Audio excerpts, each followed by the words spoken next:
Hello students, I hope you all would be fine. Our aim of this video is to introduce with chemical kinetics, chapter 4 class plus 2. Students, if you remember, हमने plus 1 के अंदर दो chapter पढ़े थे, thermodynamics and equilibrium, और इन दोनों reactions को के अंदर हमने क्या क्या पढ़ा। हमने गिब्स फ्री एनर्जी चेंज पढ़ा, हमने थर्मोडायनामिक्स में बार बार स्पॉन्टेनिटी की बात की। Spontaneity you must be knowing, reaction होना है या नहीं होना है, रिएक्शन फॉरवर्ड डायरेक्शन में चलना है कि नहीं चलना, प्रोडक्ट बनने हैं या नहीं बनने हैं, इन सब चीज़ों के हमने आंसर वहाँ लिए। लेकिन बहुत सारे रिएक्शन होते हैं जो हार्ड कंडीशंस पे स्पॉन्टेनियस तो हो जाते हैं, पर वो इतने स्लो होते हैं कि फिर उनको करने के लिए हमें बहुत सारी एनर्जी और बहुत सारा टाइम लगता है। फिर हमने और भी इक्विलिब्रियम में भी पढ़ा कि इक्विलिब्रियम आने से पहले, इक्विलिब्रियम वो पॉइंट जिसपे रेट ऑफ फॉरवर्ड और बैकवर्ड रिएक्शन इक्वल होते हैं, उसको आने से पहले कॉन्सेंट्रेशन में क्या क्या था और कॉन्सेंट्रेशन कैसे चेंज हुई रिएक्टेंट की with respect to product, product की विद रिस्पेक्ट टू रिएक्टेंट, ये सब हमने क्वेश्चंस प्लस 1 में कवर किए थे। लेकिन एक चीज जो इन चैप्टर्स के अंदर वहां पे हमने कवर नहीं की, वो ये थी हम कोई रिएक्शन करते हैं तो उसमें रेट ऑफ रिएक्शन क्या है, स्पीड ऑफ रिएक्शन क्या है, कौन से फैक्टर्स हैं जो रेट को इन्फ्लुएंस करते हैं। तो हमने क्या क्या वहां पे नहीं पढ़ा, जो नहीं पढ़ा वो हमने इस चैप्टर में कवर करना है। केमिकल काइनेटिक्स और केमिकल काइनेटिक्स ऐसी हमारे पास केमिस्ट्री की ब्रांच है। This is branch of chemistry dealing with, हमारा मेन एम इस चैप्टर का क्या है, क्या क्या पढ़ेंगे, मैं बार बार रिपीट कर रही हूँ। This is very important chapter, near about 5 to 6 marks का numerical theory part can come from this chapter, इसलिए हम इसको बहुत अच्छे से पढ़ेंगे। Branch of chemistry dealing with what, study of speeds, और आप फिजिक्स में स्पीड वर्ड यूज करते हो, हम क्या यूज करेंगे, रेट्स ऑफ केमिकल रिएक्शंस। तो केमिकल रिएक्शंस की स्पीड क्या है, रेट क्या है, फिर उनको एक हमने ये पढ़ना है। देन कौन से ऐसे फैक्टर्स हैं कौन से ऐसे फैक्टर्स हैं जो उन रेट्स को इन्फ्लुएंस करते हैं, और तीसरी चीज हमने पढ़नी है मैकेनिज्म क्या है। हमने रेट तो पता कर लिया, क्या है रेट, क्या change in concentration with respect to time. हमने कोई रिएक्शन अभी शुरू किया, खत्म हुआ, और खत्म होने के बाद इतना टाइम हो गया हमारे पास 10 सेकेंड का, सपोज कोई रिएक्शन है, तो उसके बाद कॉन्सेंट्रेशन पहले C1 थी, अब फाइनल कॉन्सेंट्रेशन C2 है, ये चेंज कितने का आया, that is called rate of reaction. कौन से फैक्टर्स हैं, टेम्परेचर कितना था, प्रेशर कितना था, इस तरह से टेम्परेचर, कॉन्सेंट्रेशन क्या थी, टेम्परेचर, प्रेशर, कॉन्सेंट्रेशन, इनको हम फैक्टर्स बोलते हैं। और मैकेनिज्म का मतलब क्या है कि रास्ते में क्या क्या चेंजेस आई, वो है मैकेनिज्म ऑफ रिएक्शन। जैसे कि आप अपने घर से स्कूल आते हैं, स्कूल आपका इनिशियल फाइनल पॉइंट और घर आपका इनिशियल पॉइंट, और आते आते आप साइकिल पे आ रहे हो, सपोज हो सकता है 2-4 दोस्त खड़े हैं रास्ते में, उनको मिलते मिलते आ रहे हो, आपको टाइम पूरा 1 घंटा ही लग गया स्कूल आते आते। हो सकता है 10 मिनट का रास्ता था आपके घर का और आप किसी को नहीं मिले, बिना मिले स्कूल आ गए। तो मैकेनिज्म का मतलब है कि रास्ते में क्या क्या किया, कहाँ कहाँ से होके आए, किस किस से क्या क्या बातें की, वो सारा क्या है, मैकेनिज्म। तो लेट्स नाउ, हमने मजाक तो कर लिया, अब स्टडी करते हैं स्टार्ट अपना। तो यहीं से हम शुरू ये करते हैं कि हमने ये 3 चीजें पढ़नी है। तो पहले तो बात ये है कि हम रेट के बेसिस पे रिएक्शन को 3 कैटेगरी में डिवाइड करेंगे। तो on the basis of rate, reactions are of 3 types, क्या क्या, स्लो, फास्ट, और रिएक्शन जो कि मॉडरेट स्पीड पे चलते हैं। तो अपने आप को भी आप ऐसे ही कैटेगराइज करो, आप स्टडी करने में क्या हो, स्लो हो या फास्ट हो या मॉडरेट स्पीड है। तो स्टूडेंट, स्लो रिएक्शंस जिनको क्या लगे, डेज लगे या मंथ्स लगे होने के लिए, जैसे कि हम बार बार बात करते हैं रस्टिंग ऑफ आयरन, कई जगह पे हमने की। अब रस्टिंग कोई एक दिन में नहीं हो जाती है, आज एक घर का दरवाजा लगवाते हैं तो उसी दिन रस्टिंग नहीं हो जाती है, तो रस्टिंग को डेज लगते हैं, मंथ्स लगते हैं, साल भी लगते हैं रस्ट होते हुए। तो वहीं पे अगर आप कोई केमिकल उस पर फेंक दो, वो तो फिर नेचुरल है कि वो फास्ट होगी, लेकिन नेचुरल प्रोसेस के अंदर रस्टिंग को डेज और मंथ्स लगते हैं। देन फास्ट रिएक्शंस कौन से होते हैं, वेरी फास्ट, जो आंख झपकाओ हो जाते हैं, इधर का इधर नहीं आंख किया तो हो गए, लाइक सारे के सारे ionic reactions. Ionic reaction like silver nitrate है, सोडियम क्लोराइड के साथ रिएक्ट कर रहा है, AgCl के व्हाइट प्रेसिपिटेट बनते हैं, साथ में सोडियम नाइट्रेट बाहर। जितने आयोनिक रिएक्शंस हैं वो सारे फास्ट होते हैं, विद इन सेकेंड्स और minutes reaction take place. Hardly ये रिएक्शन सेकेंड्स में ही हो जाते हैं। आप आंख इधर की उधर करो, बीकर के अंदर प्रेसिपिटेट्स बनने भी शुरू हो जाते हैं। देन जो रिएक्शन मॉडरेट स्पीड पे चलते हैं वो कौन से रिएक्शन है, उसमें बहुत सारी एग्जांपल्स हैं। हालांकि हाइड्रोलिसिस की एग्जांपल ज्यादा है, hydrolysis of esters. Hydrolysis of ester moderate speed पे चलने वाले रिएक्शन है। जैसे कि सपोज हमने एस्टर लिया, इथाइल एसीटेट, उसमें वाटर डाला, तो ये एसिडिक मीडियम में जब इस रिएक्शन को करवाएंगे तो क्या बनेगा, यहां से ये टूट जाएगा, एसिटिक एसिड बना और एल्कोहल बना। कैसे, वाटर के दो पार्ट्स, H पॉजिटिव और OH नेगेटिव। H इस पार्ट के साथ लग जाता है और OH C2H5 के साथ लगा, तो एक एल्कोहल बनी और एक एसिड बना।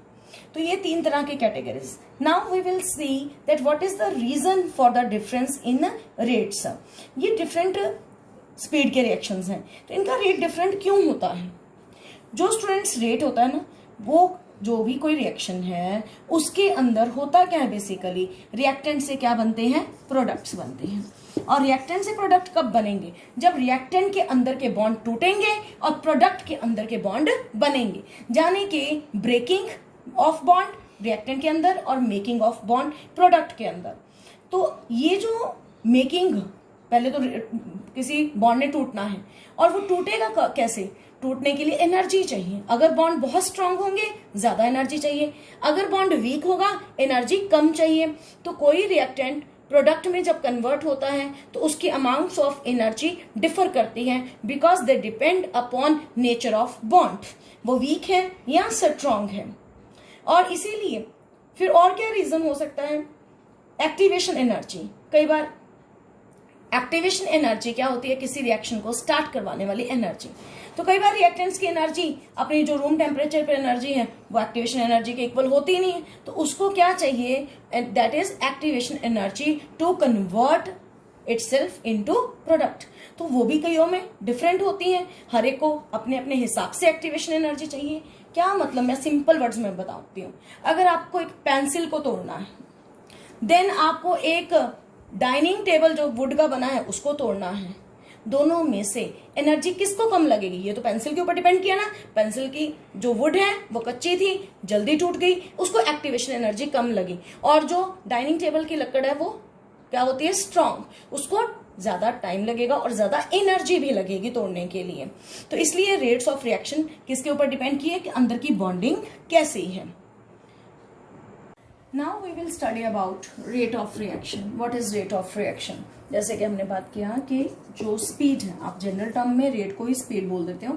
स्पीड हम फिजिक्स में पढ़ते हैं डिस्टेंस अपॉन टाइम, तो ये डिस्टेंस अपॉन टाइम हम वहां पे पढ़ते हैं फिजिक्स के अंदर। अब केमिस्ट्री के अंदर रेट को कैसे पढ़ेंगे, बात वही है, सिर्फ उसको हम व्हीकल्स के लिए यूज कर रहे हैं और यहाँ पे हम रेट को अपने केमिकल रिएक्शंस में कैसे यूज करते हैं। तो रेट ऑफ रिएक्शन क्या होता है, that is the change in concentration of reactant और प्रोडक्ट।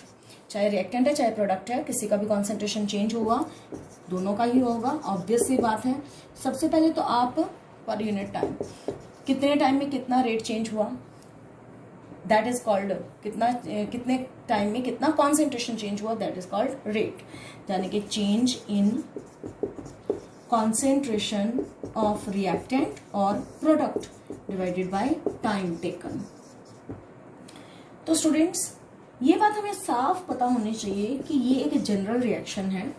रिएक्टेंट्स की अमाउंट स्टार्टिंग में इनिशियली मैक्सिमम होती है और प्रोडक्ट्स की मिनिमम।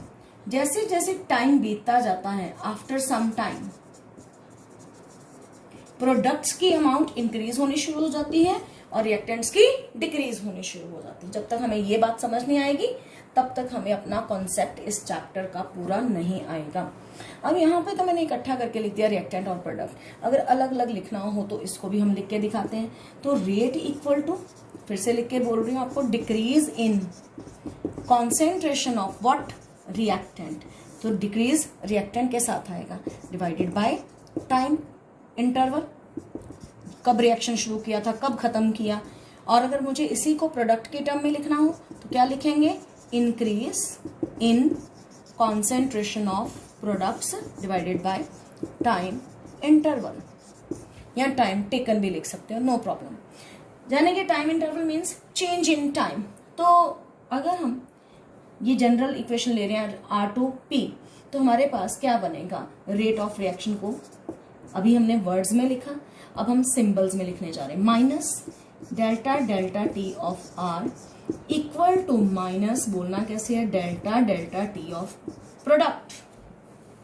सारे सिंबल्स का मतलब समझिएगा, यहाँ पे प्लस आना है, ये माइनस और ये प्लस, ये मैथ्स का माइनस प्लस कंसीडर नहीं कर रहे हैं। ये माइनस है हमारे पास, माइनस का मतलब है डिक्रीज इन कॉन्सेंट्रेशन, और इस प्लस का मतलब है इंक्रीज इन कॉन्सेंट्रेशन। तो ये मतलब पहले आपको अपने आप को क्लियर करना है। इवन आप न्यूमेरिकल में भी जब ये वाला माइनस प्लस लगाओगे तो उसको कोई गलत नहीं करेगा, उसको कोई भी कैलकुलेशन में यूज नहीं करना है। आपने अपना सारा फोकस इन कॉन्सेंट्रेशंस पे ऊपर रखना है। डेल्टा डेल्टा टी क्या है, डेल्टा का मतलब होता है large change, delta stands for large change. ये स्क्वायर ब्रैकेट क्यों लिखा, स्क्वायर ब्रैकेट का मतलब क्या होता है, square bracket denotes molarity, molarity और सिंपल वर्ड्स में मोलर कॉन्सेंट्रेशन। डेल्टा टी क्या है, change in time. R stand for reactant and P stand for product. तो ये सारे सिंबल हैं। और डेल्टा टी क्या आ गया, टाइम इंटरवल, जो क्या T2 minus T1, final time minus initial time. तो इस तरह से हम ये एक्सप्रेशन को इस तरह लिखते हैं। अब किसी और इक्वेशन के लिए हम इस एक्सप्रेशन को लिख के देखते हैं।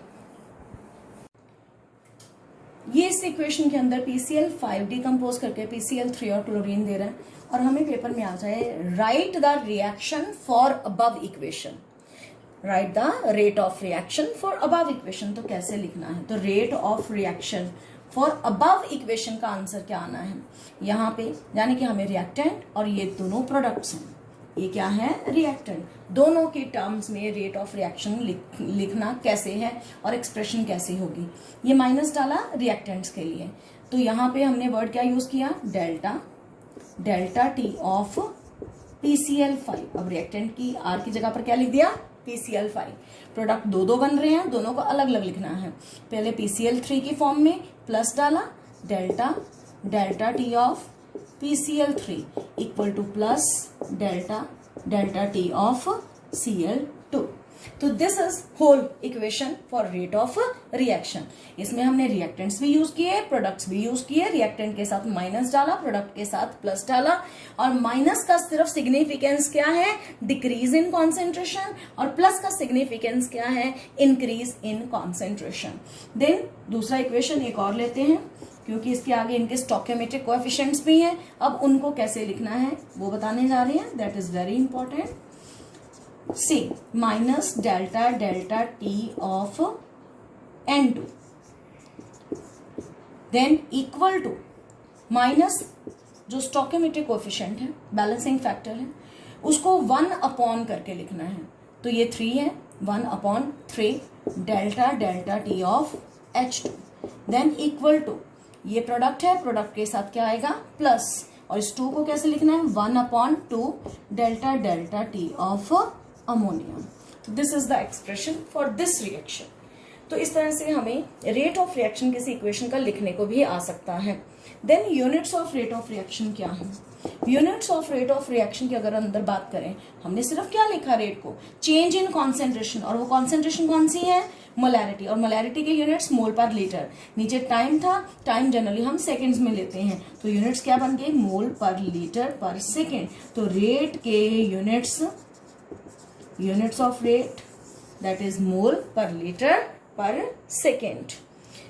और अगर हम कोई रिएक्शन मोलर कॉन्सेंट्रेशन की फॉर्म में नहीं, जान के क्या लें, गैसेस लें, और अगर गैसेस वगैरह की बात करें तो गैसेस में इन गैसेस आइडियल गैस इक्वेशन हमने पढ़ा था स्टेट्स ऑफ मैटर +1 के अंदर, PV इक्वल टू nRT, हम इसे n/V RT भी लिख सकते हैं और N/V को सिंपल C भी लिख सकते हैं। C means molar concentration. और यहाँ पे जो P है वो क्या है, that is number of moles of the gas N upon total number of moles, जो भी हम गैस ले रहे हैं कोई, उसके अपने moles upon total moles multiply by capital P। Capital P क्या है, टोटल प्रेशर।